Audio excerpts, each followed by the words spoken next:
Hola, muy buenas tardes a todas y todos. Es para mí una enorme alegría estar el día de hoy acompañada, aunque sea a la distancia, por la doctora Silvia Loreiro desde Brasil. La doctora es coordinadora del Observatorio de Derechos Humanos y Derecho Socioambiental de la Universidad del Estado de Amazonas en Brasil. Esta última entrevista, conferencia de divulgación de nuestro ciclo, tenemos el placer de recibir a la doctora para que nos platique de su importante, estimulante y complejo trabajo, tanto en la investigación como en la praxis del derecho y del derecho socioambiental. Mi nombre es Violeta Chávez. Les doy la bienvenida a todas y todos. Les agradezco que sigan acompañándonos, que hayan acompañado este largo mes y medio de tantas alegrías y descubrimientos que hemos tenido entrevistando a muchas creadoras y creadores de ciencias y artes. Em, en este primer ciclo internacional de creadoras y creadores de ciencias y artes, organizado por el Colegio de Investigación Interdisciplinaria en Ciencias Sociales, la Red Iberoamericana de Investigación en Imaginarios y Representaciones, el Instituto de Formación e Investigaciones Jurídicas de Michoacán, la Clínica de Derechos Humanos y Derecho Ambiental de la Universidad del Estado de Amazonas de Brasil, que preside la doctora Silvia, y el Grupo de Trabajo Corporalidades y Tecnologías de la UNAM. Agradecemos también al comité de organización que hizo posible con su trabajo la emisión de estas breves conversatorios, breves para ser más eficientes, pero no breves porque no tengan demasiado que contarnos las investigadoras y artistas que nos han acompañado. Te saludo, Silvia, muy buenas tardes. Es verdaderamente una gran alegría para mí poder conversar contigo en esta última presentación y bienvenida a este ciclo de conferencias. Y bueno, te doy la palabra para que hables un poco de ti y de cuál ha sido tu formación. Muy buenas tardes con todas y Adelante. todos. Es un gusto enorme estar con ustedes. Muchísimas gracias a usted, profesora Violeta, por la invitación y por poder ser parte de esta iniciativa tan importante de divulgación científica. Bueno, mi formación empezó en el grado de Derecho en la Universidad Federal de Amazonas, en el norte de Brasil. Yo empecé un curso muy tradicional de derecho, donde no había en la década de 90, de los 90, mucho estímulo para hacer investigación en el grado de derecho.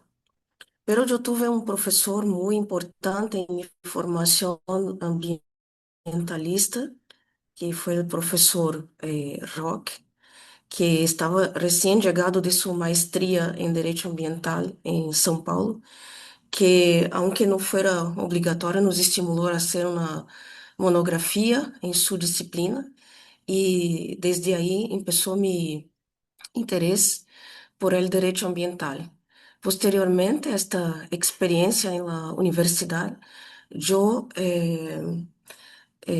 hice mi maestría en Derecho Constitucional en la Universidad de Brasilia, ya en los años 2000. Y tuve el inmenso honor de ser orientada por el profesor Antônio Augusto Cansado Trindade, que fue profesor en la Universidad de Brasilia, juez de la Corte Interamericana de Derechos Humanos y juez de la Corte Internacional de Justicia, que infelizmente nos dejó el 2022. Y esto fue un cambio de perspectiva del derecho. A partir de mi maestría, yo tuve la formación en Derecho Internacional de los Derechos Humanos y a partir de ahí esta temática Hice parte de mi trayectoria académica. De regreso de la maestría, yo hice un concurso para ingresar en la Universidad del Estado de Amazonas, primeramente como profesora temporária y después concursé para Derecho Constitucional y Derecho Internacional. Y en 2015 eh, yo ingresé en el doctorado en Derecho en la Pontificia Universidad Católica de Río de Janeiro, bajo la orientación de profesora Betânia Assi, que es una filósofa del derecho, y coorientación con el profesor Cansado de Trindade. Y eh, esta tesis doctoral fue ganadora de un reconocimiento de CAPES, que es un órgano de eh, investigación científica acá en Brasil. Y posteriormente yo desarrollé, profundicé el tema de la tesis doctoral sobre la subjetividad de los pueblos indígenas como sujetos colectivos de derecho en un postdoctorado en la Universidad de Lisboa. Y en este tiempo, né, yo también tuve la oportunidad de eh, coordinar la Clínica de Derechos Humanos y Derecho Ambiental en la Universidad del Estado de Amazonas a partir del 2010. Entonces, mi trayectoria académica fue de una larga formación y también una trayectoria ya de 20 y pocos años en la universidad. Qué bien que nos cuentas todo esto, Silvia, y me impresiona cómo a lo largo de este ciclo hemos encontrado, digamos, un tropo recurrente en las entrevistas y es la admiración, el respeto y el valor que tiene para nosotras y nosotros haber contado con profesores que nos han guiado y nos han mostrado cosas que nos abren el entendimiento y nos llevan a descubrir la belleza, complejidad y quizá infinitud del mundo. En ese mismo sentido, por supuesto que la labor de investigación se combina en todos nuestros casos con una labor académica em, que también debe ser muy sólida y presente de manera constante, porque es una vía de distribuir también los resultados de nuestras investigaciones. Eh, en este camino que recorriste de los estudios del derecho en términos generales a esta dimensión socioambiental eh, del derecho, ¿hubo alguna experiencia vital tuya, personal, que te haya ayudado a convencerte de que de todas las posibles áreas del derecho, esta es la tuya? Sí, Violeta, em, cuando yo empecé los estudios de maestría, yo encontré muchas dificultades de conciliar los derechos humanos con el derecho ambiental, porque para el derecho internacional son dos áreas separadas. Solo en 2018, a partir de 2018, institucionalmente y normativamente, los derechos humanos hicieron una aproximación normativa, institucional del derecho ambiental. Entonces, desde el punto de vista del derecho internacional, estas dos áreas caminaban en separado. Y como mi formación en la maestría fue en derechos humanos, El contacto con el derecho ambiental, desde el punto de vista internacional, se dio más de una manera práctica, desde la necesidad del derecho ambiental, encontrar en las herramientas de los derechos humanos, una vía de proteger los colectivos. Entonces fue una necesidad práctica a partir del lugar donde yo vivo. Entonces el socioambientalismo es para mí una necesidad de eh, conjugación entre las herramientas del derecho, de los derechos humanos, de los sistemas internacionales de los derechos humanos y la normativa ambiental. Silvia, esto que nos dices me genera mucha curiosidad. Antes de abordar puntualmente tu área de investigación, me gustaría que compartieras con nosotras y nosotros qué es lo que tú veías en términos de acceso a los derechos en estas comunidades nativas que te hizo, cuál era la circunstancia en que se encontraban, en que tú te enfrentaste a esa realidad y si ha cambiado algo de entonces a la fecha. Si yo pregunto a mis estudiantes acá en Manaus, en Brasil, si el derecho al medio ambiente es un derecho, la respuesta será sin duda que sí. ¿Por qué? Porque la Constitución brasileña de 1988, que fue la Constitución ciudadana de Brasil pós período de dictadura, esta Constitución no dejó margen a dudas que el derecho al medio ambiente sano, ecológicamente equilibrado, es un derecho de todos. Pero si usted lee la Declaración Universal de los Derechos Humanos de 1948 o la Declaración Americana de los Derechos y Deberes del Hombre, usted no encuentra un enunciado del derecho al medio ambiente, porque esto no estaba en la agenda del pós-Segunda Guerra. Entonces, si usted pregunta a un internacionalista si el derecho al medio ambiente es un derecho humano, y si este internacionalista no está al día de lo que se pasa en la Corte Interamericana o las Cortes Internacionales hoy por hoy, esto es una duda, porque las 5 categorías de derechos humanos que teníamos hasta los 90 eran derechos civiles, políticos, económicos, sociales y culturales. Y teníamos un otro problema, que solo derechos civiles y políticos, como derecho a la libertad de expresión, a la vida, integridad personal, eran derechos judiciables, o sea, derechos que se podía exigir en los sistemas internacionales de derechos humanos.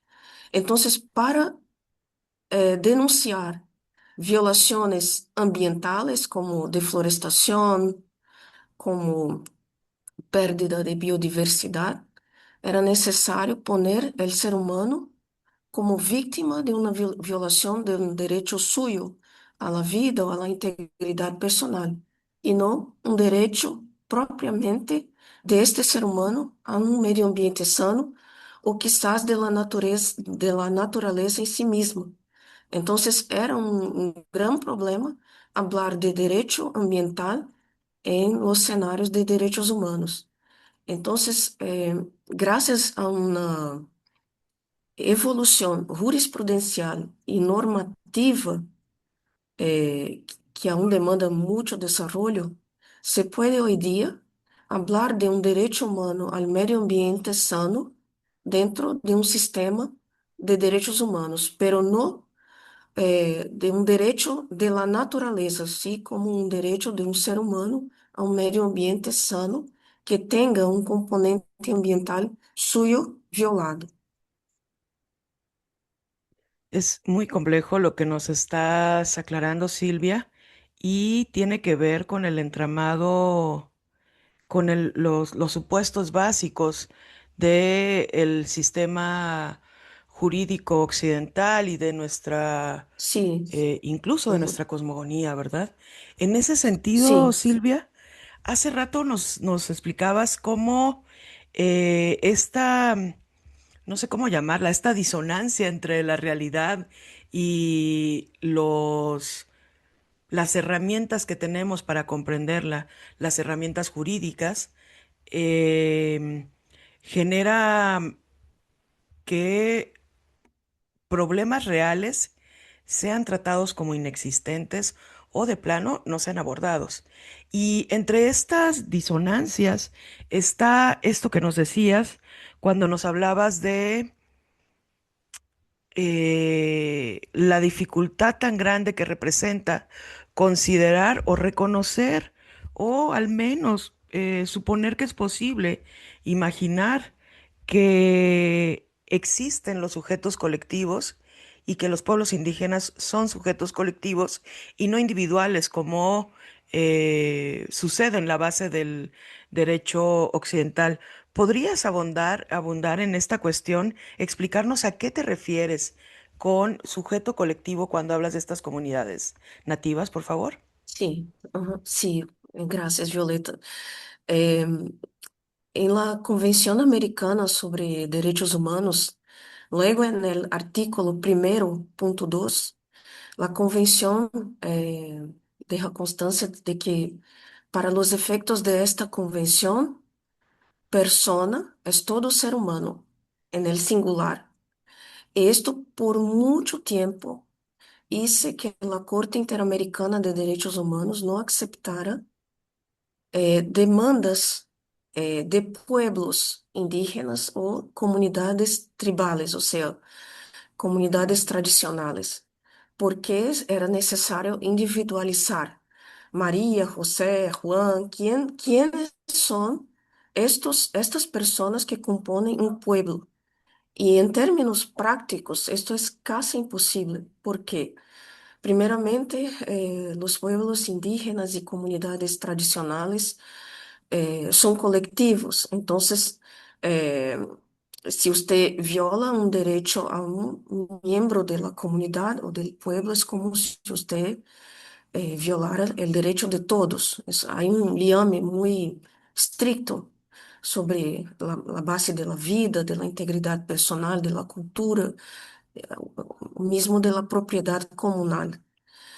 Y por otro lado, porque estas comunidades son muchas veces nómades o seminómades que no están conformadas en fronteras estatales. Entonces, cuando eh, el Estado hace un censo para saber quiénes son estas familias, estas personas, cuando pasa el Estado, ciertamente no estará ali 10, 15 famílias porque se fueron a otros pueblos participar de juegos, de fiestas, de trabajos comunitarios, etcétera. Entonces, en la práctica también es muy difícil. Entonces, esto tomó muchos años de una discusión en la corte y profesor Cansado Trindade, que yo había mencionado, era uno de los jueces que, con bases en la tradición del derecho internacional, del derecho internacional del siglo XVI,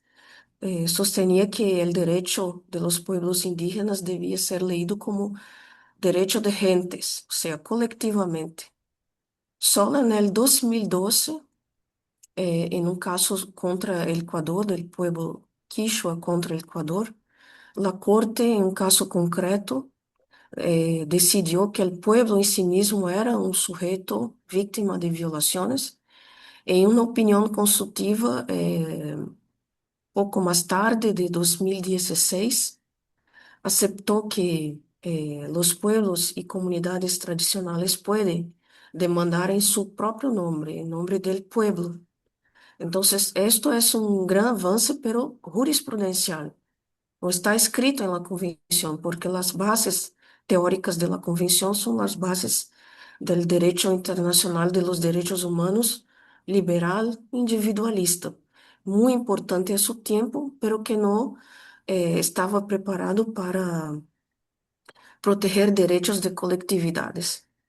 Y pienso que el próximo desafío es cómo hacer valer los derechos de la naturaleza, la naturaleza en sí misma. O sea, quando não há um ser humano ou uma coletividade humana como vítima, pero uma, um bosque, um rio, uma montanha que tenha risco de deforestação, de contaminação química, como proteger a natureza em si mesma, porque isto vai um passo mais allá de reconhecer uma cosmovisão muito distinta de nuestro modo de ver el derecho. Claro, justamente hacia allá quería dirigir la siguiente pregunta, Silvia, para quienes nos acompañan y quisieran encontrar cómo comprender esto en el contexto mexicano o, sí, en este contexto nacional que nos toca. Les podemos recomendar que lean para comprender esta concepción del sujeto colectivo como base del derecho, lo que ocurrió en los acuerdos de San Andrés Larraín con el levantamiento de los zapatistas, que precisamente versan sobre estas cuestiones y hacen énfasis en cómo em, un ataque contra alguno de los rasgos culturales de esa comunidad impacta no únicamente ni preponderantemente sobre individuos particulares, sino sobre toda la comunidad. Es decir, se va destruyendo esa tradición y ese grupo cultural de manera tal que se puede ir difuminando a través del tiempo hasta que deje de existir. Y esto que nos dice la profesora Silvia, pues es tremendamente relevante porque si bien hoy en día todavía hay eh, mucha resistencia a pensar el derecho colectivo y a aceptar que para el derecho liberal sobre el cual se construyó el régimen internacional de los derechos humanos.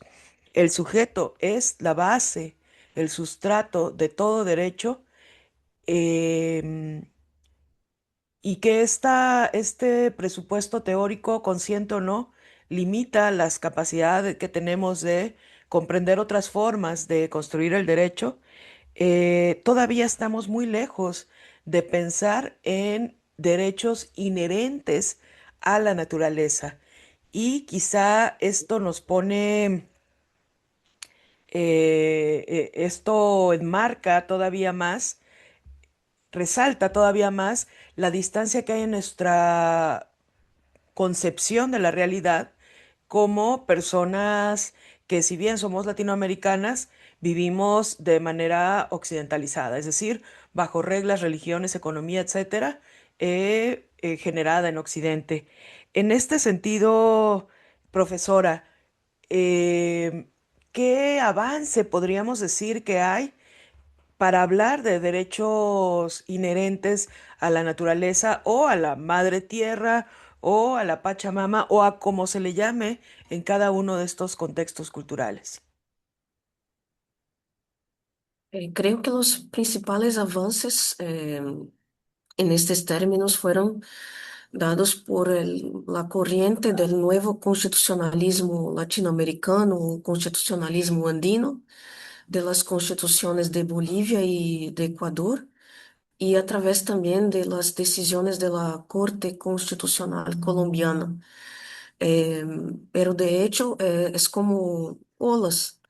Si estos movimientos constitucionalistas latinoamericanos muy auténticos del 2008 y 2009 fueron muy intensos, eh, trajeron mucha esperanza, eh, creo que haciendo un balance de casi 20 años después, estos movimientos se perdieron mucho de su fuerza, porque creo que hay un movimiento pendular de progreso y regreso en los derechos humanos. Esta es también una lección aprendida con un profesor Cansado Trindade que siempre nos hablaba del mito de Sísifo. Siempre hay avances y retrocesos. Entonces, creo que, aunque haya habido un movimiento muy intenso, muy importante de reconocimiento de la ancestralidad, en América Latina, eh, estamos viviendo hoy, un tiempo de retroceso y quizás de frustración, porque los términos de estas constituciones y de las decisiones jurisprudenciales muy avanzadas no lograron, quebrar, eh, las bases del derecho occidental, que necesita de un sujeto humano para la protección socioambiental. Pues lamentablemente no nos queda sino coincidir. Estamos en un momento muy delicado. Ciertamente, para quienes no han tenido la oportunidad de revisar estas dos constituciones, la de Bolivia y la de Ecuador, em, todavía están en línea, así que las pueden descargar de manera gratuita.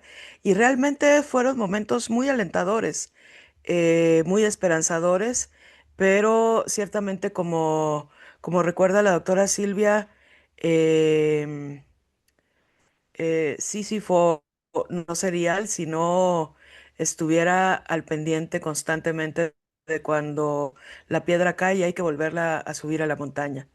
Y ese es Sí, el trabajo. sí. Sí, ese es el trabajo, ¿no? El trabajo es no llegar a la montaña y decir, bueno, ya aquí me siento, porque la piedra resulta que ya está en la base nuevamente.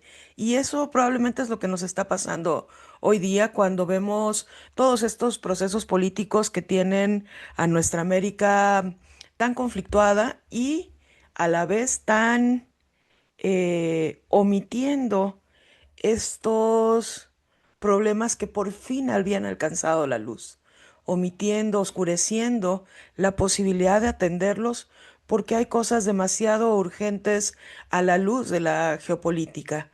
Em, para profundizar más en esta interesantísima exposición que nos está haciendo, doctora, me gustaría saber y que le comentara a quienes hoy nos acompañan, ¿cómo define usted el derecho socioambiental? Hay naciones en nuestra América en las que el estudio del derecho socioambiental o de los conflictos socioambientales todavía no tiene suficiente arraigo, aunque los problemas definitivamente también existen aquí. ¿Cómo lo haría usted?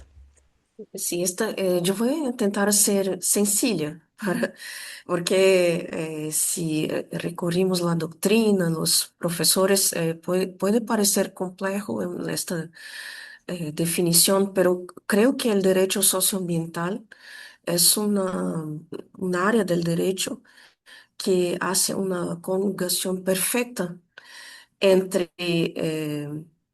los derechos humanos y el derecho ambiental. Es como una intersección donde se valora la protección no solo del medio ambiente, de la naturaleza, del medio natural, pero eh, se coloca el ser humano, las colectividades, los pueblos en este escenario, que es un escenario real, un escenario conflictivo, y a partir de las herramientas jurídicas,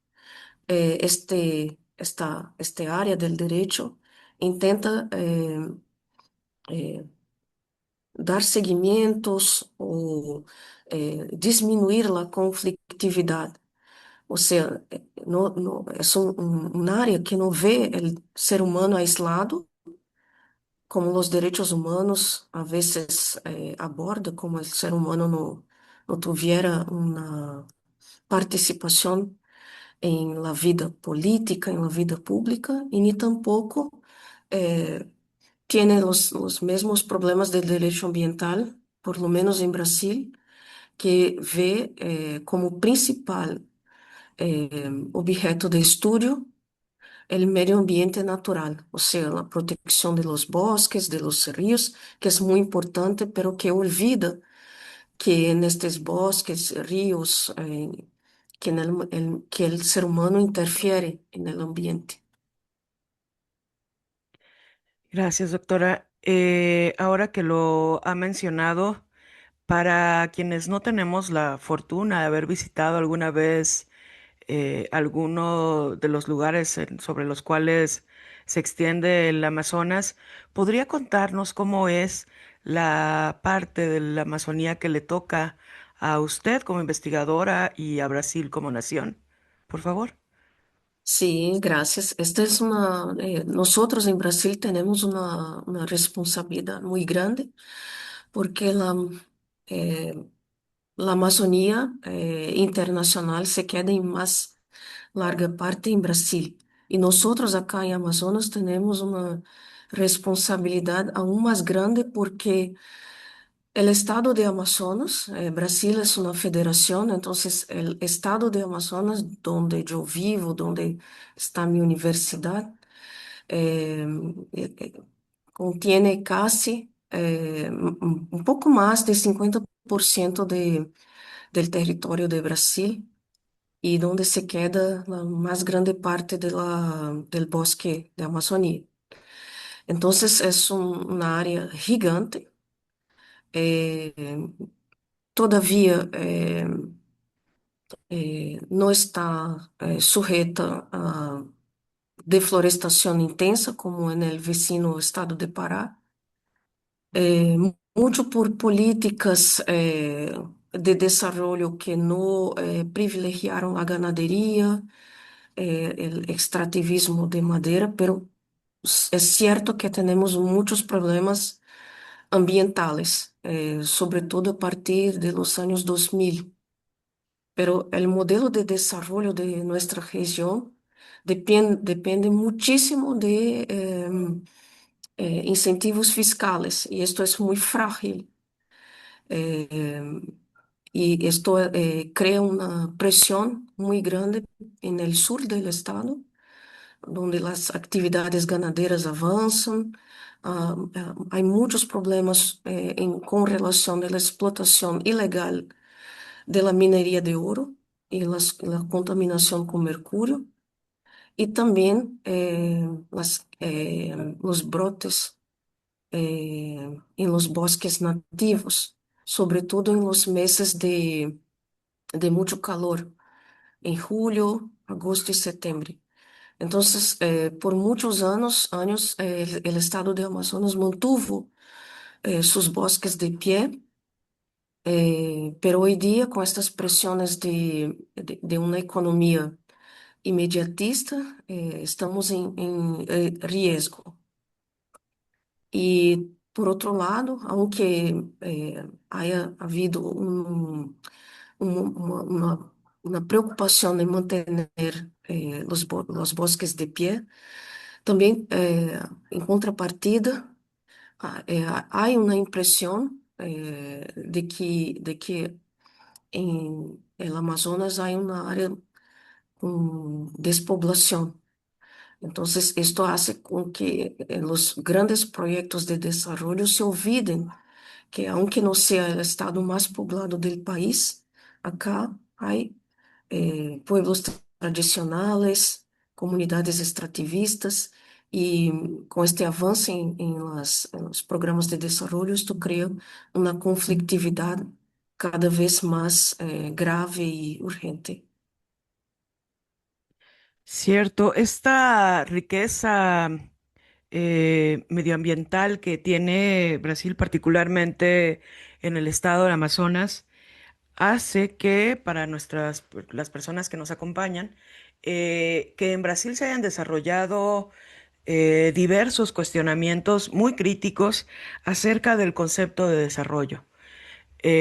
Particularmente cuando empieza a hacerse evidente que hay formas de desarrollo, por lo menos, que van en demedro de la naturaleza de los pobladores y de la realidad en general. En este último sentido es claro cuando hemos visto históricamente que se trata de tomar tierras cuando hay conflictos por territorios, que suele afirmarse que los territorios están despoblados y que este sería una Ujú. justificación suficiente para simplemente tomarlos e incrementar la producción. En este orden de ideas, Silvia, ¿podrías hablarnos, por favor, acerca de quiénes son los pobladores de la Amazonía en Brasil y cuál es su lógica poblacional? Con esto me refiero a que las comunidades indígenas suelen tener alguna idea de cuántas personas por metro o kilómetro cuadrado puede haber y no necesariamente vivir apiñadas en un centro poblacional. ¿Podrías ahondar sobre esto, por favor, Silvia? Sí, esta es una pregunta muy interesante porque en los últimos censos tuvimos un incremento de personas que se autoidentifican como indígenas. Esto mucho se debe mucho a las políticas públicas de reconocimiento de cupos sociales para ingresos en la universidad, para un reconocimiento de políticas afirmativas. Entonces, ha habido un incremento de personas que se autoidentifican, pero nuestro estado, el Amazonas, siempre fue el estado más indígena de la federación. En términos proporcionales, tenemos algunos municipios que son los más indígenas. São Gabriel da Cachoeira, por ejemplo, que está en la frontera con Colombia y está al norte, en el extremo norte del país. Es una ciudad indígena con más de 20 etnias en el municipio. Y la lógica de población, como usted comentaba, es una lógica eh, de habitación de un territorio que tiene todo un significado, un significado geográfico. Los ríos, los bosques, las montañas, todo es, lo que para nós es solo un río, para ellos representa, por ejemplo, un mito de creación, un lugar de aprendizaje, donde se pasan los conocimientos. Entonces, aunque proporcionalmente sea un estado con el menor número de habitantes del país, no es esta la lógica. La lógica para ellos es que es su territorio y que representa su historia, su cosmovisión, su modo de vivir. Entonces es muy complejo porque parece que son espacios vacíos, pero cada kilómetro cuadrado tiene un significado. Lo que para nosotros son números, son geografía, para ellos es cultura, historia, conocimiento. Claro, es muy complejo y en ese sentido invito a quienes nos favorecieron con su compañía durante este breve conversatorio a que conozcan de esta perspectiva de las comunidades nativas respecto de su territorio, es a lo que llamamos territorialidad, ¿no? Esta, esta idea de que si tomamos como el resto de la población una parte, una porción más de sus tierras, no solamente lo que para nosotros significaría 2 hectáreas más para sembrar soya o maíz, para estas comunidades significa perder una gran parte de la historia cultural de sus pueblos y de los mitos de origen y destino. Es decir, hay una carga simbólica muy fuerte en todo lo que les rodea, ya sea que esté sobre la tierra, como los árboles, los animales, o debajo de la tierra, como los metales que ahora se trata de extraer de manera pues desmesurada, no encuentro otra palabra, desmesurada y Sí. violenta. Ya casi para terminar, profesora, me gustaría que usted hacía de manera general arriesgar una hipótesis acerca de cuál es la percepción social que se tiene de los pueblos indígenas y de las comunidades afrodescendientes en Brasil. ¿Hay discriminación? ¿Considera usted que la hay? ¿No? ¿Por qué? ¿O cómo se caracteriza en caso de haberla? Em, es una pregunta muy difícil porque creo que hay muchas maneras de responder, muchas miradas. Creo que desde el punto de vista de la autodeterminación y desde la perspectiva de los pueblos, creo que en los últimos años hemos logrado una etnogênese. O sea, creo que los pueblos indígenas y las comunidades quilombolas en Brasil han retomado su autoconocimiento, valorización de sus lenguas, de su cultura. Hemos tenido muchos profesionales indígenas en derecho que han trabajado como líderes y lideresas en sus propias comunidades, por sus propios pueblos. Pero, aunque haya tenido mucho desarrollo en este proceso de rescate de la cultura, de la identidad indígena, convivimos con discriminación, con una forma de discriminación estrutural muy velada y muchas veces muy tan velada, tan estructural que as pessoas que la praticam não percebem que estão sendo discriminatórias. Então, por exemplo, em la clínica litigamos um caso sobre o direito ao tratamento de saúde intercultural indígena. E este caso está litigado en Brasil, en los tribunales de Brasil, y es increíble cómo no hay una comprensión de que, por ejemplo, eh, un especialista indígena, que llamaríamos chamán en una traducción occidentalista, y que y para este pueblo es un cumú, no- para la cultura occidental es como un líder religioso. Y para ellos, para este pueblo, es un médico.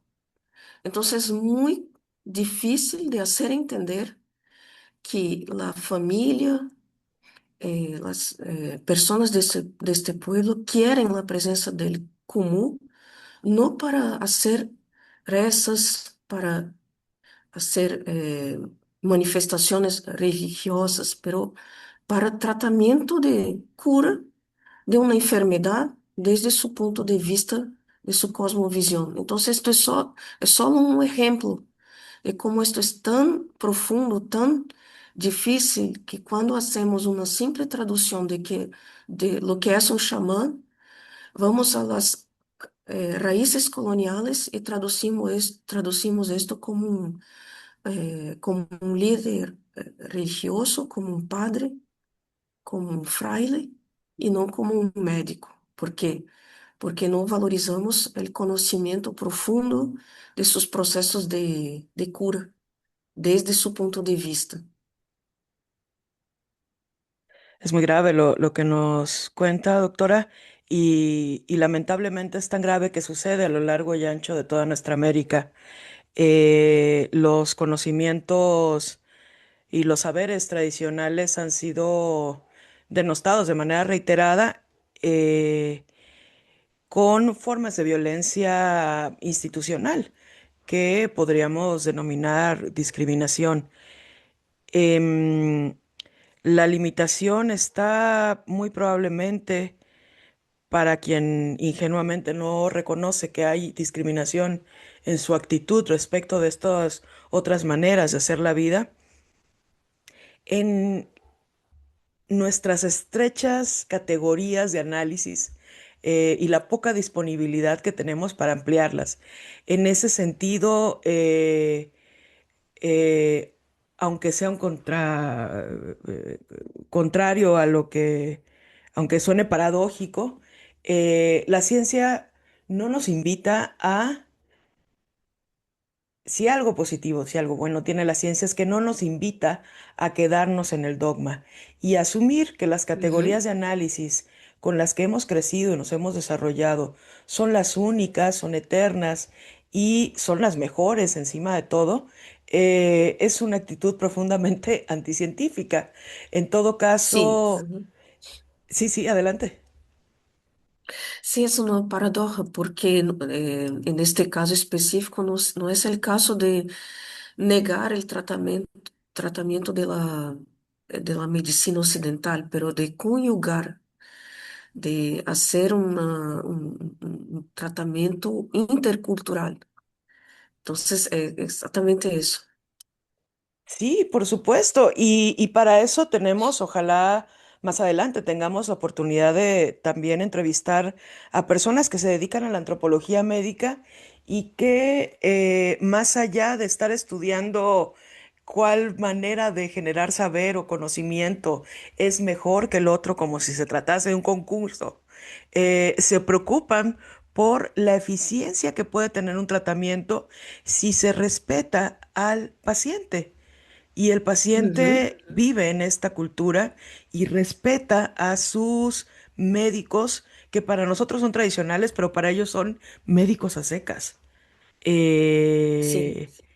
Eh, esta falta de respeto dentro de la medicina, dentro de los sistemas agrícolas incluso, con esta demanda de nuestro lado del mundo que exige producir cada vez más a costa de lo que sea, empleando entonces, subsumiendo la ciencia a intereses económicos para producir más, para matar más plagas, para elevar las capacidades de las tierras.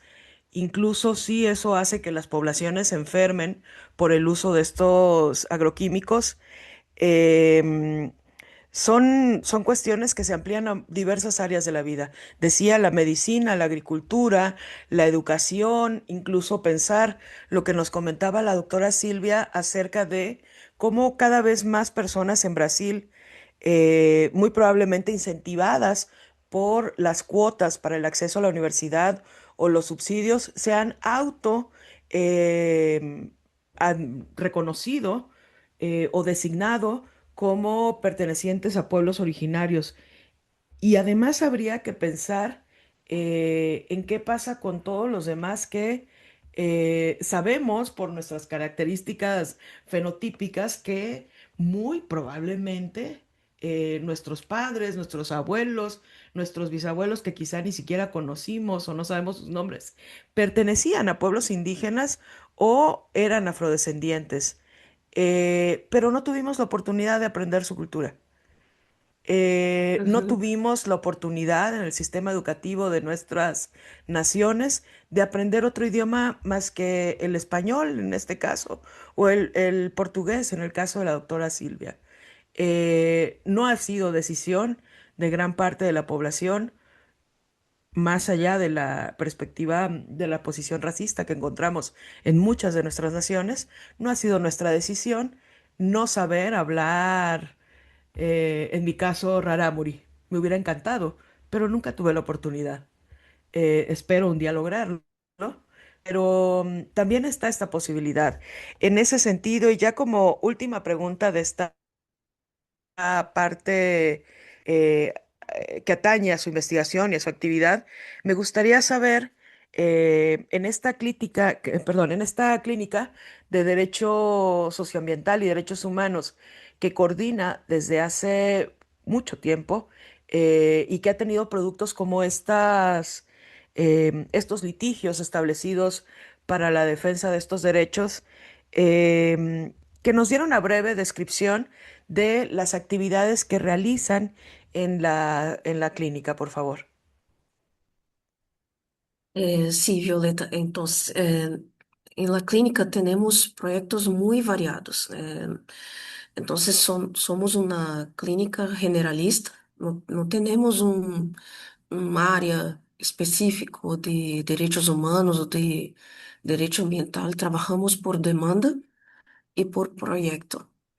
Me acuerdo que trabajamos juntas en el proyecto de la carretera Cruzeiro do Sul Pucallpa con la PUC de Perú. Foi um exemplo de um trabalho conjunto sobre uma avaliação jurídica desta carretera, por exemplo.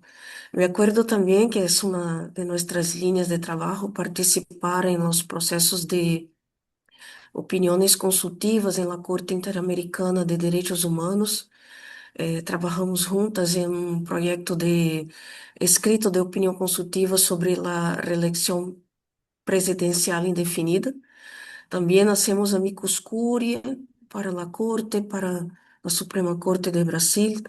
Trabajamos en proyectos de investigaciones con la sociedad civil, además de incidencia, no solo incidencia de litigios, pero también en este último año logramos tener aprobado, por ejemplo, en el Senado de Brasil, un proyecto de ley para una política nacional de combate a la exposición humana al mercurio, que es un proyecto fundamental para la salud de las poblaciones en la Amazonía.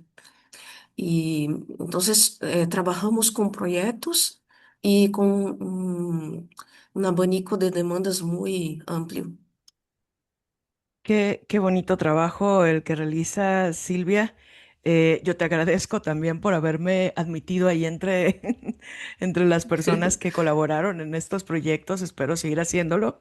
Pero además recomiendo a todos quienes nos escuchan esta forma de trabajo que tiene la doctora, que es organizar observatorios en los que los jóvenes, las nuevas generaciones, se van formando en la praxis jurídica y en la reflexión sociopolítica también, cuestionando y ampliando los límites que muchas veces son camisas de fuerza para el derecho, comprendido como comprendido a través de sus limitantes en tanto que su fundamento en el individuo. Eh, Recomiendo además que consulten las obras publicadas de la doctora. Van a aparecer al final de esta entrevista. También la página web del observatorio para que van a encontrar allí muchísimas referencias y trabajos realizados que son producto de la guía de la doctora Silvia y de múltiples estudiantes, entre los cuales me encuentro yo, para generar algunos documentos y comprender y tratar de incidir en esto que nos importa tanto, que es que la justicia sea un poco más justa. Doctora, te agradezco muchísimo que hayas aceptado darnos esta entrevista de cierre para este primer ciclo de creadoras y creadores de ciencias y artes. Te agradezco que lo hayas hecho en español. Lamentablemente mis limitaciones llegan tan lejos que tampoco puedo hablar el portugués, pero tu español es magnífico. Y que lo Gracias. hayas hecho a pesar de la gripe que te acompaña. Y nada, pues muy agradecida contigo. Me gustaría escuchar algún mensaje, consejo, algo que quieras dejar en el corazón y en la mente de quienes nos han acompañado hasta hoy y que nos han acompañado a lo largo de este primer ciclo en el cual esperamos volver a encontrarte para el próximo ciclo. Adelante. Gracias a usted, Violeta, y a todo su equipo. Por este maravilloso trabajo, por la invitación. Me siento muy feliz, contenta que hayamos logrado este encuentro. Y si yo puedo dejar un mensaje final, es que nosotros en la academia, en los derechos humanos, en el derecho socioambiental, todos y todas somos defensores y defensoras de derechos humanos. Y para tener este papel, creo que tenemos que buscar la formación, eh, tener una formación técnica muy, muy fuerte, porque creo que esto es cuando vamos a producir argumentos, informes, producir proyectos, la formación técnica eh, creo que es una barrera de protección contra argumentos técnicos, argumentos científicos. Dificilmente se levantarán voces contrarias. Es un trabajo de persuasión. Y por otro lado, yo quedo con la enseñanza del profesor Cansado Trindade del mito de Sísifo, que derechos humanos, derecho ambiental, el socioambientalismo es avances y retrocesos. Entonces, siempre tenemos que imaginar Sísifo feliz, porque esta es la lucha, no está nada listo para, no llegaremos, está todo perfecto, pero tenemos muchos logros a conmemorar. Muchísimas gracias, Silvia, de verdad, por tus palabras, por este tiempo que nos has regalado y por el trabajo tan importante que realizas, por su impacto social y por el impacto en la vida de tus estudiantes. Para comenzar, agradecemos también al Colegio de Investigación Interdisciplinaria en Ciencias Sociales, a la Clínica de Derechos Humanos y Derecho Ambiental de la Universidad del Estado de Amazonas, presidida por la doctora Silvia Loureiro, a la Red de Iberoamericana de Investigaciones en Imaginarios y Representaciones, al Grupo de Trabajo Corporalidades y Tecnologías de la UNAM y al Instituto de Formación e Investigaciones Jurídicas de Michoacán, además del Comité de Organización, y a todas y todos quienes nos acompañaron en esta aventura de divulgación en la que hemos querido acercar un poco nuestras actividades y acercarnos entre nosotras y nosotros para construir conocimiento y tratar de incidir de manera más efectiva en nuestro entorno.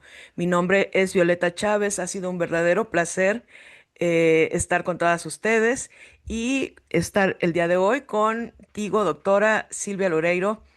Nos vemos muy pronto. Muchísimas gracias.